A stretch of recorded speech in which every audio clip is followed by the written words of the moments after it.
Naghahanap ka ba ng recipe ng buchi na kahit na prito na, lumamig na, hindi po nagbabago yung shape, bilog na bilog pa rin? Sa dami na po na naglabasang recipe, alamin po natin ngayon kung ano po yung pinaka-effective. Tara, samahan niyo po muna ang inyong mommy loves sa pagtuklas niyan. Mix and cook, cooking made easy as 1, 2, 3. Hot water po yung gagamitin natin dito. Then tutunawin po muna natin yung asukal bago po tayo maghalo pa ng iba pa nating sangkap. Pare-pareho lang po yung procedure na ating gagawin. Ang pinaka-difference lang po talaga yung sangkap po na ating gagamitin. Dito po sa ating unang mixture, purong glutinous rice flour or giniling po na malagkit na bigas yung ating pong gagamitin. Then, i-mix lang po natin itong mabuti hanggang sa makabuo po tayo ng parang dough. Sa paggawa po ng buchi, minsan magugulat kayo bakit nung nakaraan ganito karaming tubig lang sakto na dahil po yan sa iba-iba pong klase ng bigas yung atin pong nagagamit. Ang importante po, alam nyo po yung pinaka-consistency po ng ating mixture. Dapat po hindi po ito sobrang tigas pero hindi naman po ito malata o sobrang lambot. Ang gagawin na lang po natin ngayon para po mas ma-recognize po natin yung iba't iba po nating mixture, magkakaiba na lang din po yung aking ipapalaman. Tingnan nyo po yung pinaka-consistency ng dough natin ngayon. Dapat po kapag pinlatan nyo ito, hindi po ito nagbibitak-bitak, pero makakapag-form rin po ito ng shape. Para naman po sa ating pangalawang mixture, same rin po. Hot water rin po yung gagamitin natin. Then tutunawin po muna natin dito yung asukal. Same pa rin po yung proseso natin dito. Ang difference lang po, dalawang klaseng bigas po yung ating gagamitin. Gagamit po tayo rito ng glutinous rice flour or giniling nga po na malagkit at rice flour, giniling naman po na regular na bigas. Makikita nyo po ngayon, 1 cup po ng glutinous rice flour yung aking isinulat. Pero 3/4 cup pa lang po yung aking inilagay dahil later ko na po i-add yung 1/4 cup. Sa kusina may kwento, si Mami Labs ang bida. Lutong bahay o pang negosyo, lahat kayang-kaya. Kakanin, ulam, dessert na masarap. Pinadali ni Mami Labs kahit medyo mahirap. Tinuturuan ka, bawat hakbang talaga. Simpleng luto, ginagawang masaya. Kaya kung gusto mong matutong magluto, panoorin lang, siguradong ganado. At sa ating pangatlong mixture naman po, same pa rin po, mainit na tubig, tinunaw po natin yung asukal doon. Then magdadagdag na po tayo rito ng glutinous rice flour. At dito naman po sa ating mixture, gagamit naman po tayo ng mashed kamote. Bali ang gagawin nyo lang po, lalagain lang po yung kamote hanggang sa ito po ay lumambot, babalatan bago po imamash. Then ihahalo nga po natin dito po sa ating mixture. Kahit anong kulay po ng kamote ay pwedeng-pwede nyo pong gamitin. At kung sakaling hindi po ito available sa inyo, pwede rin pong gumamit ng patatas. Sa mix and cook, cooking made easy as 1, 2, 3. Kay Mami Labs, siguradong happy ka lagi. May kakanin, may ulam, may dessert pa. Lahat ng recipe, swak sa masa. Sa mix and cook, cooking made easy as 1, 2, 3. Kay Mami Labs, laging masarap ang gabi. Kung gusto mong matuto't sumubok din, si Mami Labs ang sagot dyan. Sa mix and cook mo malalaman rin.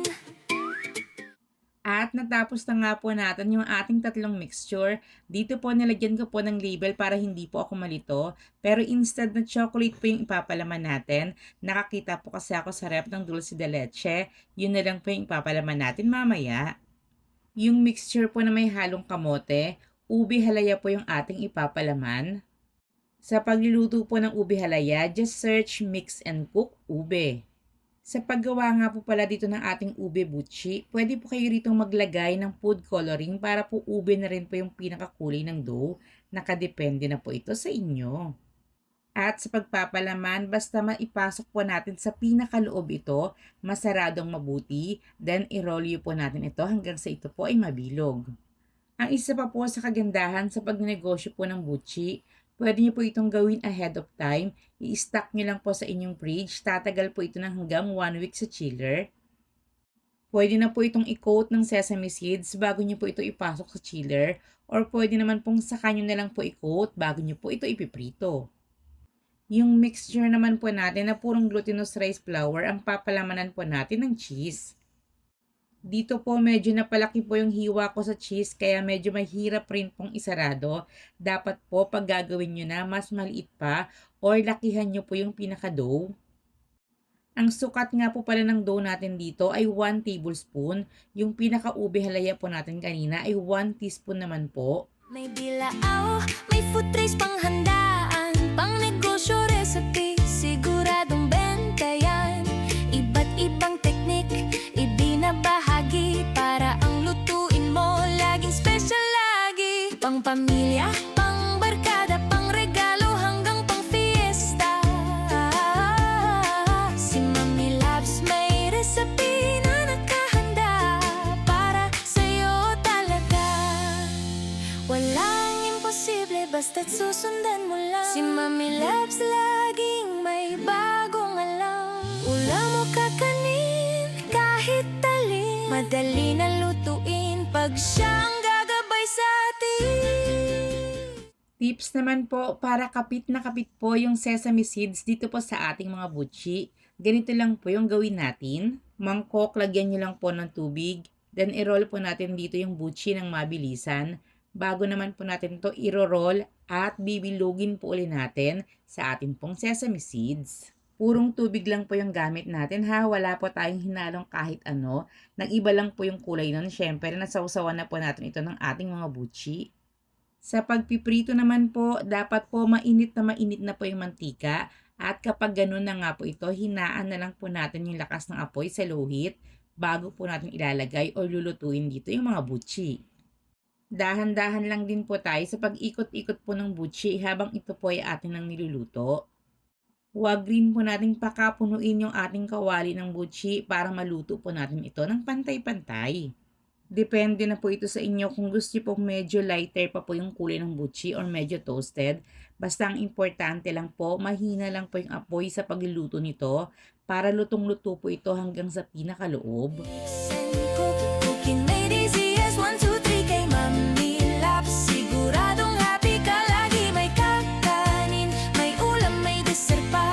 Lahat ng recipe, swak sa masa. Sa mix and cook, cooking made easy as 1, 2, 3 kay Mami Labs. Laging masarap ang gabi kung gusto mong matuto't sumubok din. Si Mami Labs ang sagot dyan. Sa mix and cook mo malalaman rin.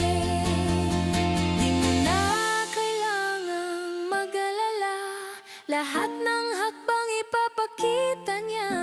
Mula sangkap hanggang sa plating, si Mami Labs, tunay na inspiring. At heto na nga po yung ating mga butchi recipe. Hindi na po magpapatumpik-tumpik pa ang inyong Mami Love sa mixture po natin. Pinaka-the best po sa akin yung hinaluan po natin ng kamote. Kaya kung gagawa po kayo ng butchi, kahit ano pa pong ipalaman nyo dito, yung may halong kamote na lang po na mixture yung ating pong gawin. Ang ginagawa ko po, nagdalaga na lang po ako ng medyo marami-raming kamote, then palalamigin bago ko po ito ilalagay sa aming chiller para anytime ko pong kailanganin, may ready na po akong nakalagang kamote. Sa susunod po nating video, gagawa rin po tayo ng kamote binangkal. Gusto nyo yon? Kasi po ang inyong Mami Loves, gustong gusto yon. Huwag nyo nga po palang kalimutang i-comment kung saang lugar po kayo nanonood nitong ating video ngayon para naman po malaman ng inyong Mami Loves kung hanggang saan ang inaabot itong ating butchi recipe. So, paano? Hanggang sa muli po nating pagluluto! Sa mix and cook, cooking made easy as 1, 2, 3 kay Mami Loves. Masarap palagi, lutong bahay, lutong puso sa bawat recipe. Ramdam mo